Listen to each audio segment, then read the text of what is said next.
You ever feel like someone's watching you even when you're alone? The question cut through the usual hum of life in our tiny apartment. It was Alec, my sister's boyfriend, lounging on the couch with the confidence of someone who owned the place.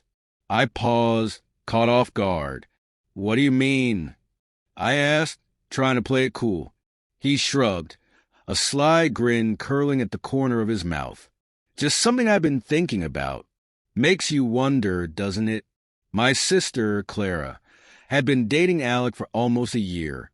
At 28, he was older than me by a few years, and it showed. He carried himself with the kind of effortless charm that seemed to turn heads wherever he went. Handsome in an understated way. Dark hair, sharp jawline, and a disarming smirk that could make you second-guess your instincts. From the moment I met him, I couldn't decide if I admired him or hated him. Maybe both. We all lived together in a cramped two-bedroom apartment on the edge of town. Clara, being her ever-practical self, had suggested Alec move in temporarily when his lease was up, a decision I'd secretly resented. Sharing space with my sister was one thing. Sharing it with her boyfriend was another. It blurred boundaries, brought him closer, made his presence inescapable. Clara's work schedule was relentless. Long hours as a nurse at the hospital left her drained most days. Alec worked remotely, a fact that meant he was often home when she wasn't. And me? I was stuck in the strange limbo of post-college life, juggling freelance gigs and a gnawing sense of uncertainty about my future. It didn't take long for Alec and me to fall into a rhythm, orbiting each other in the same space, but rarely overlapping in more than small talk. But then, there were the moments. The way his eyes lingered a beat too long when we passed in the hallway. The casual way he'd lean against the kitchen counter while I cooked, his questions veering from innocuous to something sharper. Personal. "You date much?" he'd ask, his voice a study in nonchalance. Or, "You ever feel like people don't really see you?" It was a Friday evening when Clara announced she'd be working a double shift the next day. "I'll be out most of the day," she said, slipping her shoes on. "You boys play nice."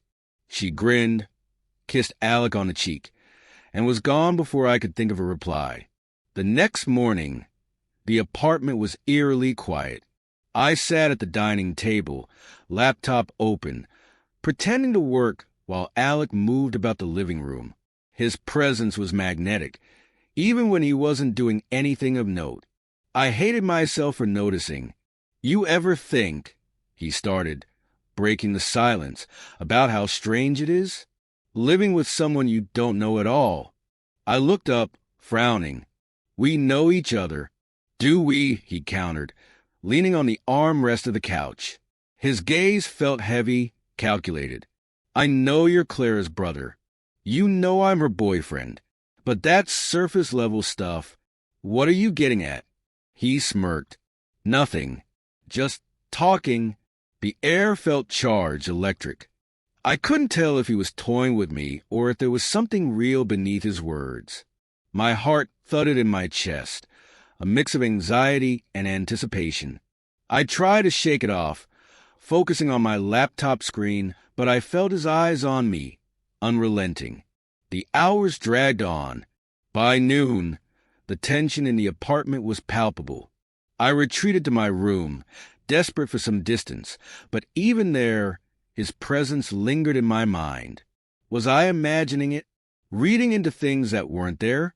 Or was he intentionally blurring the line between friendly and something else? A knock at my door startled me. "Hey!" Alec's voice came through, casual but undeniably firm. "You okay in there?" I hesitated before responding. "Yeah, just working." "You've been in there a while," he said. "Come out and grab a drink or something. You're too quiet." When I opened the door, he was leaning against the frame, his arms crossed, that maddening smirk still in place. "Thought you might have fallen asleep," he said. By the time Clara came home, the apartment was back to its usual routine. Alec was his charming self, joking about dinner plans while Clara laughed, her exhaustion momentarily forgotten. But I couldn't shake the way he looked at me earlier, the way his voice had dipped into something almost intimate. I told myself I was imagining things, but deep down, I wasn't so sure. You don't have to keep avoiding me, you know. Alec's voice was low, cutting through the stillness of the afternoon. I froze mid-step in the hallway, his words pulling me up short. I'm not avoiding you, I said, turning to face him. He was leaning against the kitchen counter, arms crossed, a glass of water in his hand. Sure you aren't, he replied, his smirk almost a challenge. I felt my pulse quicken. What do you want, Alec? He shrugged, setting the glass down with deliberate care. Just making conversation. You're always so serious. Thought maybe I could get you to relax for once. I crossed my arms, leaning back against the opposite wall. I'm fine. His gaze lingered, sharp and unnerving. You're terrible at lying, you know that? It had been like this all morning, a slow, deliberate dance of words and glances that felt more like a game than a conversation. After Clara left, Alec seemed different. He wasn't trying to hide the edge in his tone, or the way his eyes seemed to follow me. I tried to brush it off, but the tension was inescapable, weaving itself into every interaction. Even now, as I stood across from him, I felt the weight of it pressing down on me.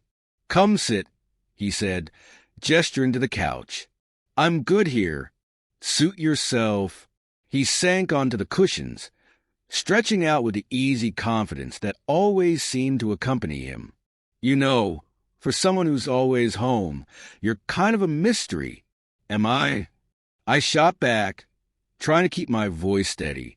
Yeah, he said, tilting his head to study me. You're quiet, always in your head. Makes me wonder what you're thinking about. I didn't answer, my chest tightening as his words hung in the air. He let the silence stretch before leaning forward, resting his elbows on his knees. Can I ask you something? I hesitated, then nodded. Why do you act like you're scared of me? I'm not scared of you, I said, too quickly. His grin was slow, almost predatory. Then what is it? You don't like me? It's not that. Then what? He stood, closing the distance between us in a few easy strides. I stepped back instinctively, but there was nowhere to go. My back hit the wall, and Alex stopped just short of invading my space. Close enough that I could feel the heat radiating off him, smell the faint trace of his cologne. You're overthinking this, I said, my voice barely above a whisper. Am I? His tone was quiet, but there was an unmistakable challenge in it. For a moment, neither of us moved. The air between us was electric, charged with something unspoken and undeniable. His gaze bore into me, and I hated how much I wanted to look away, but couldn't. You don't have to say anything, he said, his voice softer now, almost coaxing. I can see it. See what? That you feel it too. I opened my mouth to deny it, to push him away, but the words wouldn't come. My breath hitched as he raised a hand, brushing his fingers lightly against my arm. The touch was fleeting, but enough to set my skin alight. This is wrong, I managed, my voice shaking. I know, he said, his expression unreadable. But that doesn't mean it's not real. The next moment unfolded in a blur. His hand moved to my face, tilting it up slightly so that I couldn't avoid his gaze. I should have stopped him, pushed him away, done something. But instead, I stood there, frozen in place as the space between us dissolved. When his lips brushed mine, it was tentative, almost hesitant, as if he was giving me a chance to pull away. But I didn't. The kiss deepened, a heady mix of desperation and restraint. My heart thundered in my chest as every rational thought was drowned out by the intensity of the moment. It was reckless, forbidden, and utterly consuming. When we finally broke apart, the weight of what had just happened crashed down around me. I stared at him, wide-eyed and breathless, searching for something, an explanation, an apology, anything. But Alec just stood there, his expression calm, almost defiant. "I'm not sorry," he said, his voice steady. "You should be," I whispered, though I wasn't sure if I believed it. He stepped back, giving me space to breathe, but the tension lingered, thick and suffocating. "We don't have to talk about it," he said after a moment. "But don't pretend it didn't happen." And with that, he turned and walked away, leaving me alone in the hallway, my thoughts spiraling out of control. The sound of Clara's key in the lock felt like a thunderclap. I sat at the dining table, pretending to work, but my hands were shaking. Across the room, Alec was scrolling on his phone, cool and detached as if the events of the afternoon had evaporated into nothing. The door swung open and Clara breezed in, her tired smile lighting up the space. "Miss me?" she asked, dropping her bag on the floor. Alec stood, grinning like he'd been waiting for her all day. "Always," he said, crossing the room to kiss her. The sight of them together made my stomach twist. I looked down at my laptop, hoping neither of them would notice the flush creeping up my neck. "How was your shift?" Alec asked, his voice easy, natural. "Exhausting," Clara replied, kicking off her shoes. "But I'm starving. What's for dinner?" "I can whip something up," Alec offered, ever the perfect boyfriend. "No need," she said, waving him off. "I'll order pizza. You too want the usual?" "Sounds good," I mumbled, keeping my eyes fixed on the screen. The next few days passed in a haze of tension. Alec acted as though nothing had happened, slipping seamlessly back into his role as Clara's doting partner. But when Clara wasn't around, his demeanor shifted. He didn't say much, but his presence was louder than words.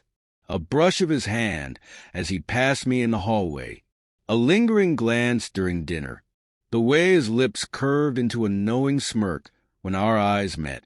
It was maddening. I couldn't tell if he was testing me, taunting me, or simply enjoying the power he held. But the weight of it all was unbearable.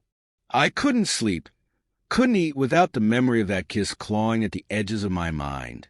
One evening, Clara and Alec were curled up on the couch watching a movie. I stayed in my room, trying to drown out the sound of their laughter with music. But it didn't help. The guilt was suffocating, a constant gnawing in my chest. I thought about telling her. I rehearsed the words in my head a dozen times. "Clara, I need to tell you something about Alec." But every time I imagined her face, her confusion, her hurt, I faltered. It wasn't just guilt for what I'd done. It was the fear of what it would do to her. She loved him, trusted him. And me? I was her brother, the one person she should be able to rely on. The breaking point came late one night. I was in the kitchen, rummaging through the fridge for something to drink, when Alec appeared. "Can't sleep?" he asked, leaning against the doorframe. I stiffened but didn't respond. He stepped closer, his voice low. "You've been avoiding me." "You make that sound surprising," I shot back, gripping the edge of the counter. He chuckled softly, the sound infuriatingly casual. "You think too much. It's not that deep." I turned to face him, my frustration bubbling over. "Not that deep? You kissed me, Alec. Do you even care what that did to me? What it could do to Clara?" His smile faltered, but only for a moment. "Of course I care, but it's not like I planned this." "Then what do you want from me?" I demanded, my voice rising. "I don't know," he admitted, his tone softer now. I can't stop thinking about you." His words sent a shiver down my spine, but I shook my head. This isn't fair. To her. To me. "I know," he said, stepping back. "I'll stay out of your way, if that's what you want." "It is," I said firmly, though my heart ached as the words left my mouth. The days that followed were a blur of awkward silences and forced smiles. Alec kept his distance, true to his word, but the damage was done. The cracks in my relationship with Clara were invisible to her, but I felt them widening with every passing moment. I watched as she laughed with him, as she leaned into his embrace, utterly unaware of the betrayal lurking beneath the surface. And I hated myself for letting it happen. One afternoon, Clara found me sitting on the balcony, staring out at the city. She joined me, her expression curious. "You've been quiet lately," she said. "Everything okay?" I hesitated, the words hovering on the tip of my tongue. But in the end, I couldn't bring myself to say them. "Yeah," I lied, forcing a smile. "Just tired." She nodded, satisfied, and leaned back in her chair. "You know, Alec really likes you," she said. "He told me he thinks you're a good guy." Her words hit like a punch to the gut. I swallowed hard, nodding. "That's nice of him."